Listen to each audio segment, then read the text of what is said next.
Bonjour, je suis Leïla, spécialiste web marketing chez WebHorpiste. Ça vous est déjà arrivé de voir passer des annonces sur Facebook d'un site que vous venez de visiter? C'est ce qu'on appelle le remarketing, aussi appelé retargeting. C'est une technique utilisée par des annonceurs pour toucher des internautes qui ont déjà visité leur site ou application mais qui n'ont pas converti. Aujourd'hui, je vais vous parler des paramètres importants pour créer une campagne remarketing pertinente et optimisée. Premièrement, la définition de l'audience. Le but est d'identifier uniquement des visiteurs de votre site qui sont intéressés par votre produit ou service et d'exclure ceux qui ont déjà converti. Par exemple, vous venez d'acheter un produit sur Amazon. Eh bien, Amazon n'a aucun intérêt de vous montrer les produits que vous venez d'acheter. Si c'est le cas, la campagne est mal configurée. Dans un second temps, la période de remarketing. C'est le nombre de jours où l'utilisateur reste dans votre liste d'audience. Cette période dépend de la nature de votre produit et de son parcours d'achat.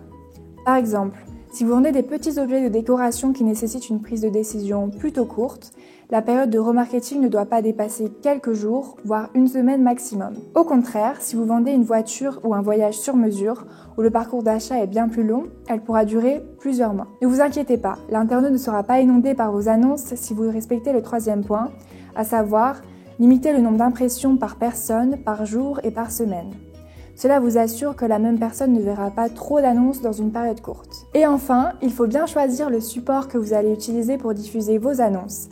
Cela dépend du profil de votre audience, à savoir s'il est plutôt par exemple sur les réseaux sociaux ou sur les sites d'actualité locale. La campagne de remarketing a prouvé une efficacité dans la stratégie digitale, mais comme vous l'avez certainement compris, si elle est mal réalisée, elle pourrait impacter négativement l'image de votre marque. Si vous avez un doute concernant la mise en place d'une telle stratégie pour votre entreprise, n'hésitez pas à consulter notre piste bleue et en venir parler avec notre équipe d'experts.